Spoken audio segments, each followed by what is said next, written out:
Welcome to Public Domain Video Theater presented by the great detectives of old time radio. From Boise, Idaho, this is your host, Adam Graham, and today we're going to bring you an episode of Richard Diamond.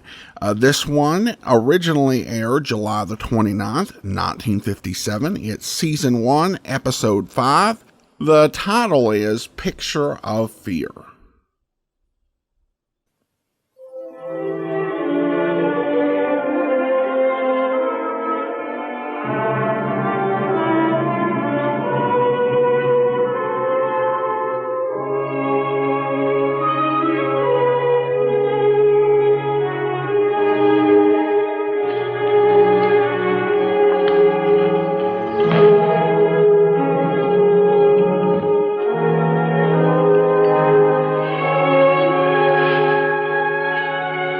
Dale.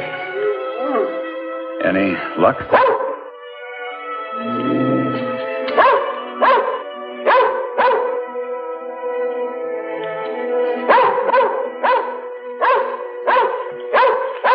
I didn't mean to startle you. That's rather clumsy of me. There's no harm done. She took our picture. I consider that highly complimentary.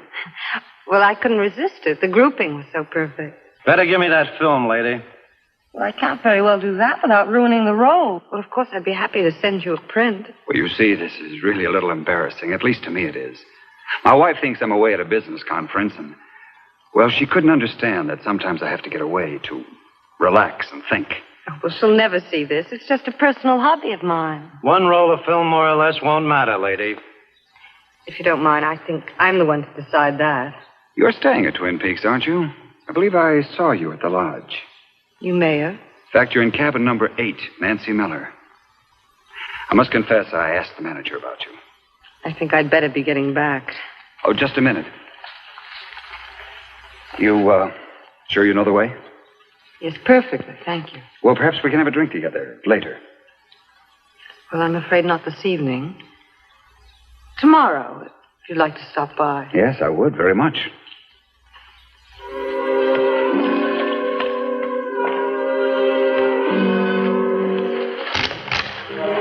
I was reliably informed that you're highly intelligent. I'm beginning to wonder. Do you know a better way?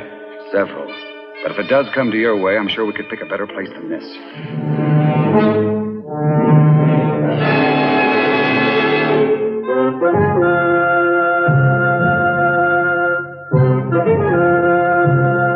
And now, Instant Maxwell House Coffee, the amazing coffee discovery in the jar with the stars on top, presents Richard Diamond, Private Detective. Starring David Jansen.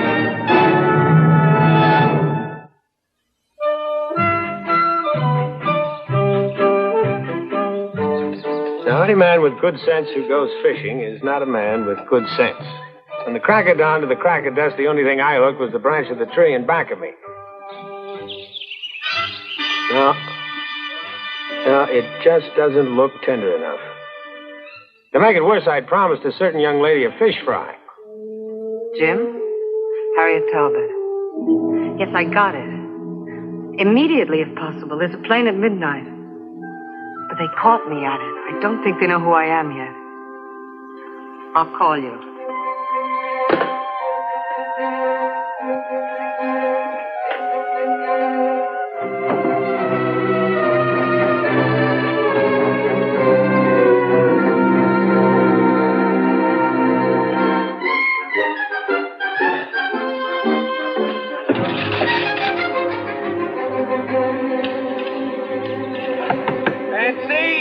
Who is it?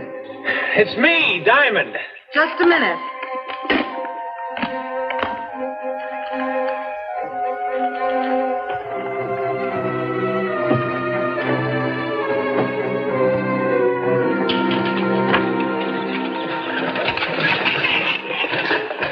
How big is the one that got away? 6 feet 1, 180 pounds, me.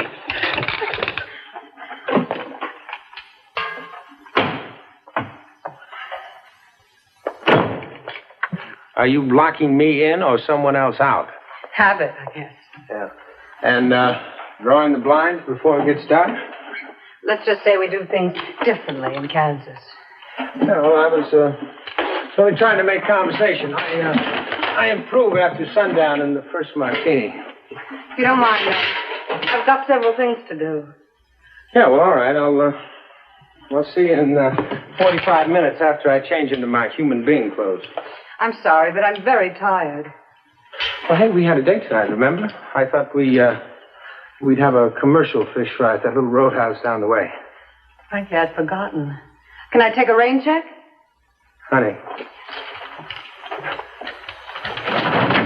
No rain.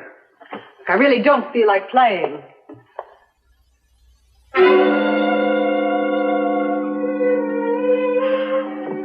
And I have just got to figure that I have come to the end of a very imperfect day. No, wait a minute. Well, I was just being silly. We did have a date.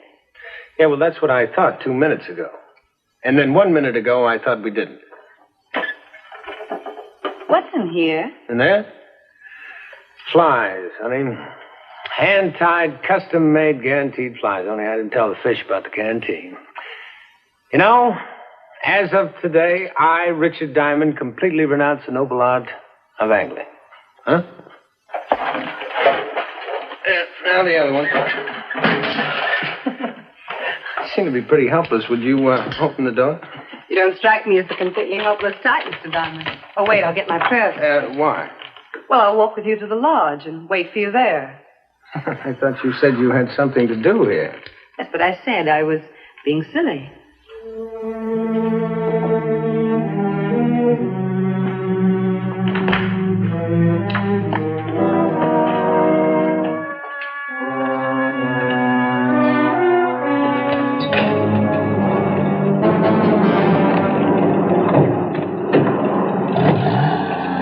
I've seen that Jeep around here before. Neither have I. Now, I wouldn't say I have a suspicious nature. Well, I merely don't trust anybody. And the girl was no exception.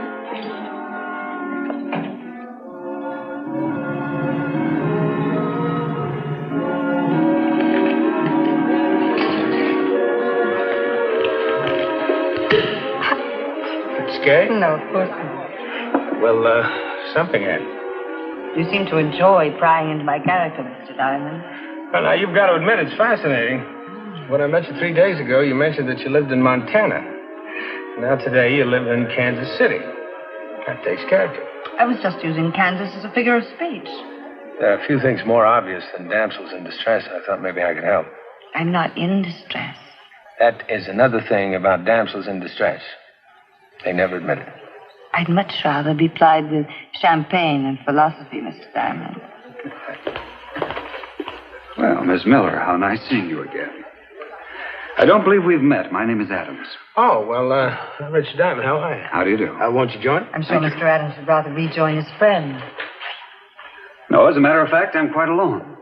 I would like a moment of your time, if I may, please, Miss Miller. Oh, well, if this is personal, I'll take this to the bar. Oh, no, I'm sure it's nothing personal. Well, not exactly, that is. You see, I was in the woods this afternoon and happened to run across another hunter. Miss Miller saw fit to record the event for posterity.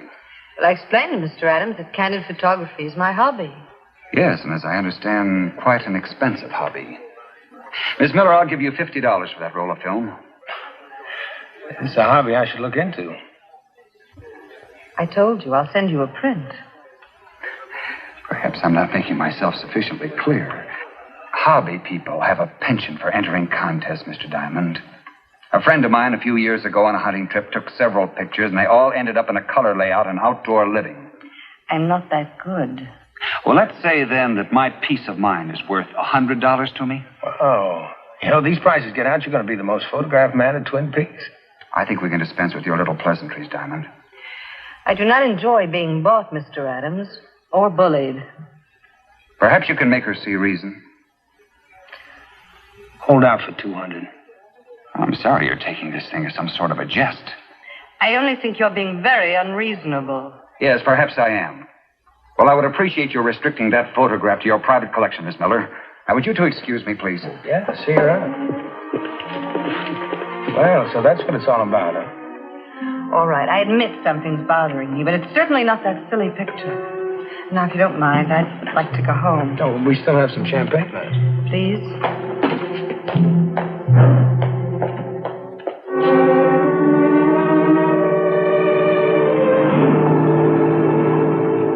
After Adam's prices, I don't suppose a penny for your thoughts would interest you. I was just thinking that we should have brought along a bottle of champagne to finish it. But I'll settle for a scotch if you've got one. Lady, you're practically asking for an invitation to stop by and see my etchings. Just for the drink. Yeah. I wonder who writes those travel folders. Excellent hunting and fishing, soft romantic nights. You're a nice guy, Mr. Diamond.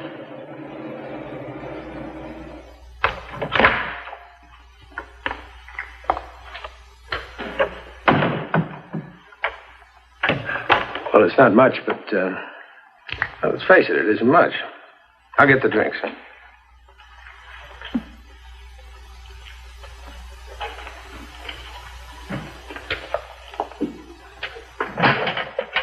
On the rocks or with water? Some water, please.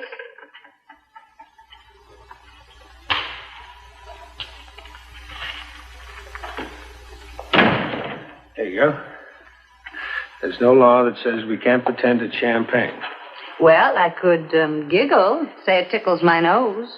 Unless you want to disillusion me completely. I'm afraid I'm going to have to do just that. Well, go ahead. You've lost me already this evening. Well, there's a certain man in my life, and we had a fight. I came here to get away. But I've got to go back and straighten things out. End of story. Well, that's a nice, safe story. You sure you didn't leave out the twist? A little one. I was going to go back earlier and take the large limousine into the city, and, well, then you walked in, and I thought maybe being with you... That I ran second in a 2-horse race? Rick, would you take me back to town? I'd rather appeal for a new trial. No, it's something I have to do. Lady, you have used up a year's supply of woman's prerogative in one evening. All right, come on.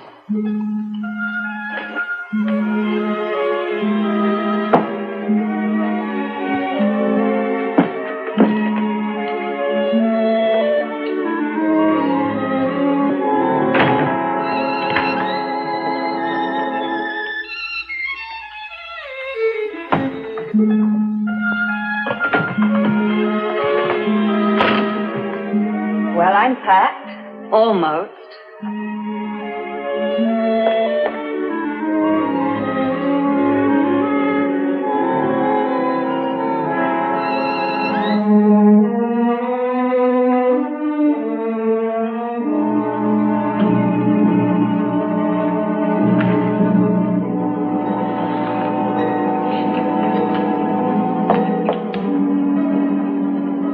Have you noticed your blind is drawn?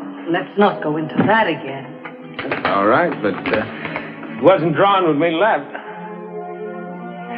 Now, one of the reasons to draw a blind is to turn on a light. And one of the reasons to turn on a light would be to find something. Now, I'd say your room was carefully ransacked, Miss Miller. Get me out of here, Rick. Whatever you say.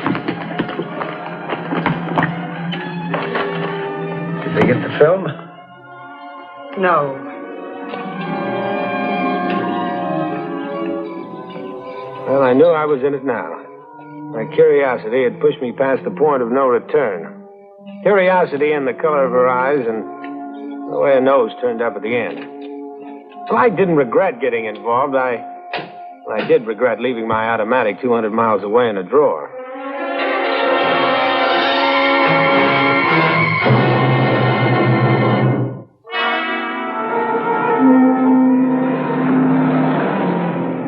All right, let's quit playing house, huh? I know things must look a bit peculiar, but... Peculiar? Well, let's see if it's strong enough. First of all, it's obvious that you went out with me to soften me up. You figured you could risk a few extra hours for the added protection of a personal bodyguard to stay with you to the plane or train or whatever. But what are you afraid of now?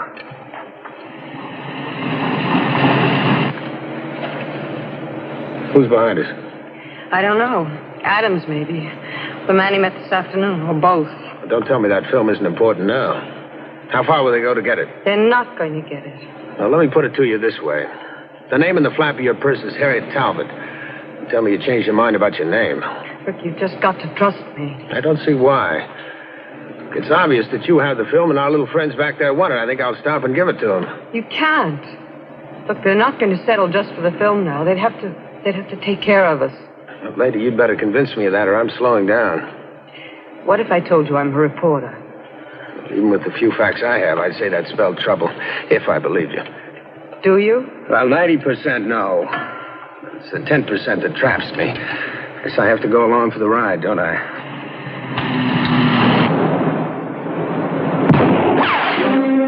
Rick, look.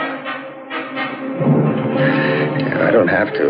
Look, I hate to give you a chance to think up a lot of plausible details, but the road was here first. I better concentrate on it. Why did I have to listen to you? Now, how could I know she'd become involved with that Diamond character? This whole meet was a mistake. Even without the dame, I don't like your proposition. Well, I'm afraid you're going to have to like it. Remember, you spilled your whole organizational setup to me. If you're threatening me with a frame... Oh, no, I didn't mean that. I'm sure we can work out a compromise somehow. Slow down, will you? I can't get a beat on him. Get down. Did it hit? I don't know yet.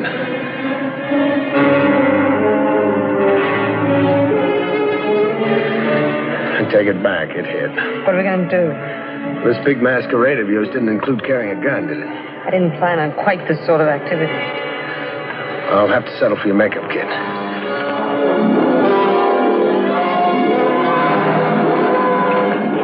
We lost him around that curve.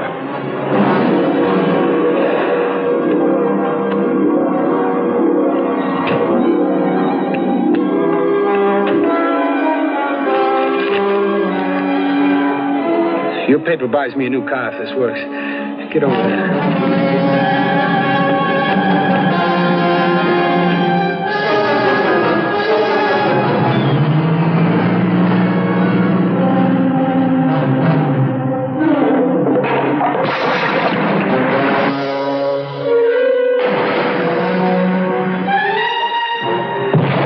Let's not wait around and see if they took the hook.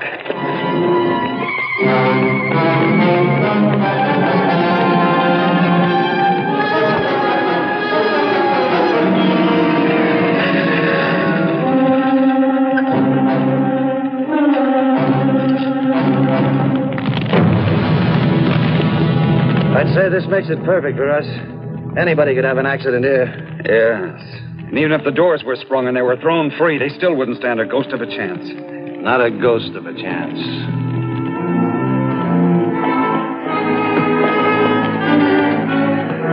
Can't we go back to the road? No. I know this cross-country routine is strictly for the Boy Scouts, but it's shorter and it's safer. Besides, I don't think we can get a ride on the road. Unless it's in a Jeep. Come on.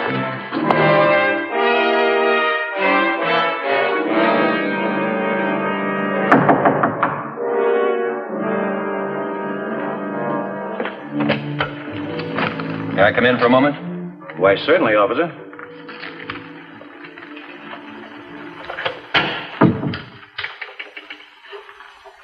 Harry Carlin? Yes?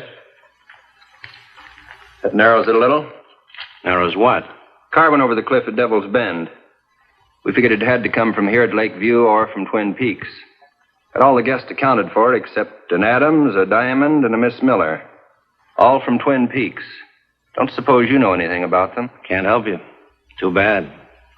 All of them dead, I guess. No. Just one. Well, that's a break. But how could two people live through anything like that? There was only one in the car. A man. Must have been thrown free. Brush fire took care of his body, though. I see. Just one. Yeah, it looks like Adams or Diamond. We'll find out. I think that'll be all, sir. Well, good night, officer. Good night.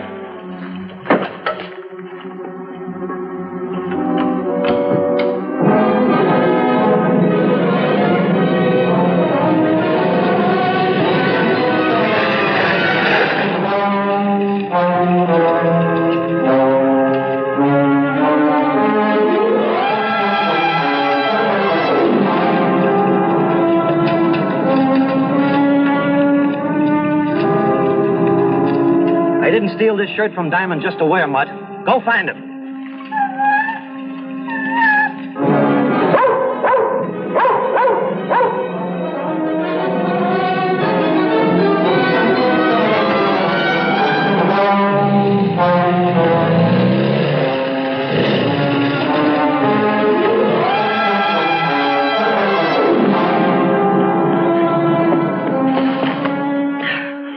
Can't I just go to sleep here for a little while? No.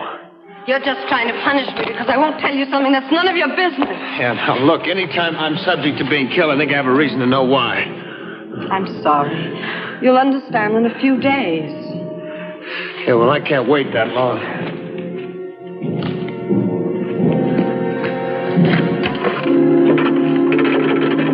What are you going to do? I'm trying to reach the fire station. Maybe they can reach the police. I want the police at Twin Peaks when we get back. No, Rick, please. That could ruin everything. I hope so. Obviously, you haven't recognized Adams yet. Obviously. George Allerton, political boss of the Alliance Machine in the Midwest. And his playmate? I don't know his name, but somebody would have recognized him from the photo. He's a boss, a political representative of a big crime syndicate. So 1 and 1 equals collusion, huh? It's been in the works a long time, and I've got a whole series of articles all set to prove it. But I needed this as proof. So I took a chance on a tip that Allerton had set up a secret meeting, and that's it. All this to fill a newspaper? Articles like this one have won the Pulitzer Prize. But if the local police... All right. You win another round on points. The phone is dead. Come on, let's hike. Oh, you're completely heartless. What a nice guy.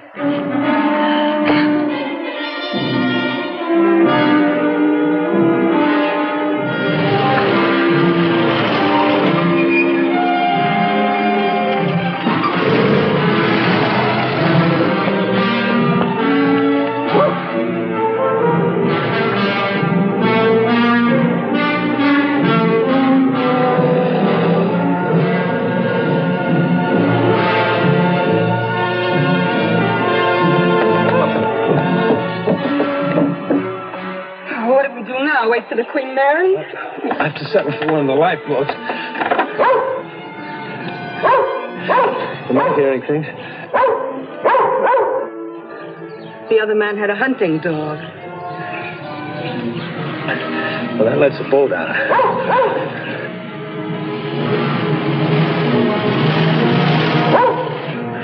We'd be sitting ducks. Oh, it's better than standing ducks, isn't it? We can't outrun them, but we can make them work for it. I'll apologize later. Get under the pier.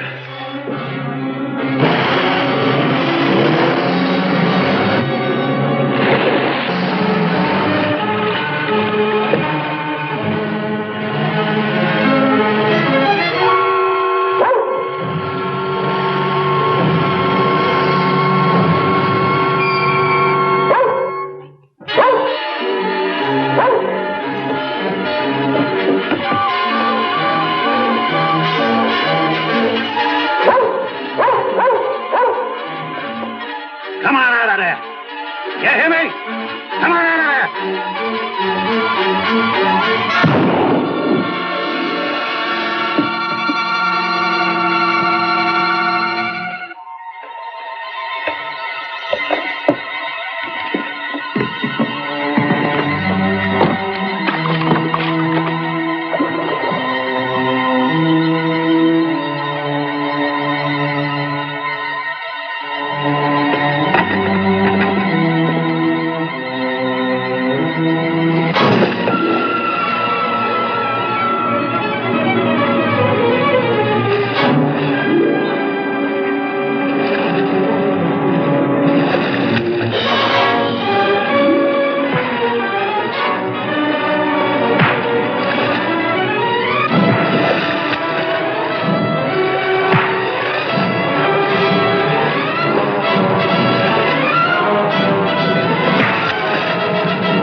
It wasn't worth it.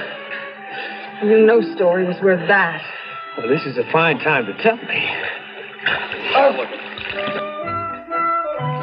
The film ended up a little soggy, but still good enough to print in Harriet's brilliant expose. And me? Well, we were going to have that fish fry after all.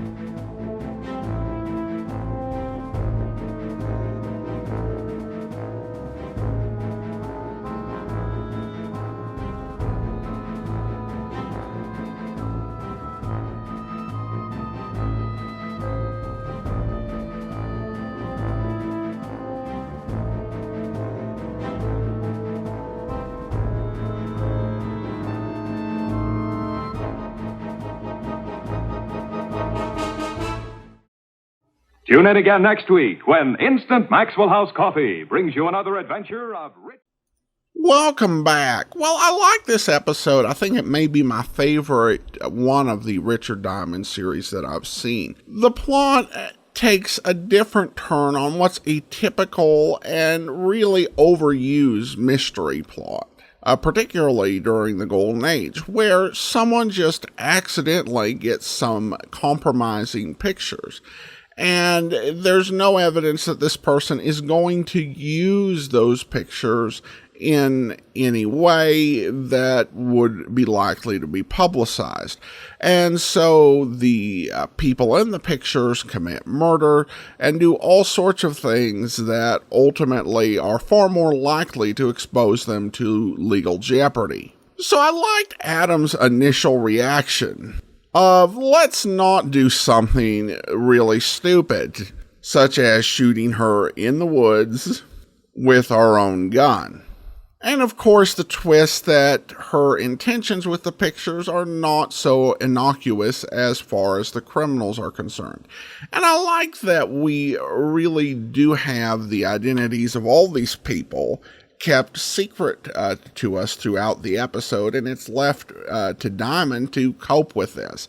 Though there are a few silly moments, such as when she insists that Kansas City is just a figure of speech. If you're going to go undercover as someone from somewhere else, you better keep that straight. And of course, we have expositional dialogue to a dog, where we have to have an explanation of how Harry got Diamond's shirt. And as we didn't want to show a scene of him breaking into Diamond's cabin, and Adams was dead, leaving us with the only one left to tell the dog. Get a really silly take. I mean, it's not like I tell my dog things he has no way of understanding and are irrelevant to him. Anyway, I do like that Diamond's ruse of going under the bridge didn't fool the hunting dog. That's a realistic touch that a lot of Golden Age entertainment and even more modern stuff will have bloodhounds and other dogs fooled by, going into the water. It doesn't work that way. They did a whole Mythbusters thing on that a few years back. So overall, a pretty fun episode where right triumphs and Diamond gets his fish fry. Well, that's all for now.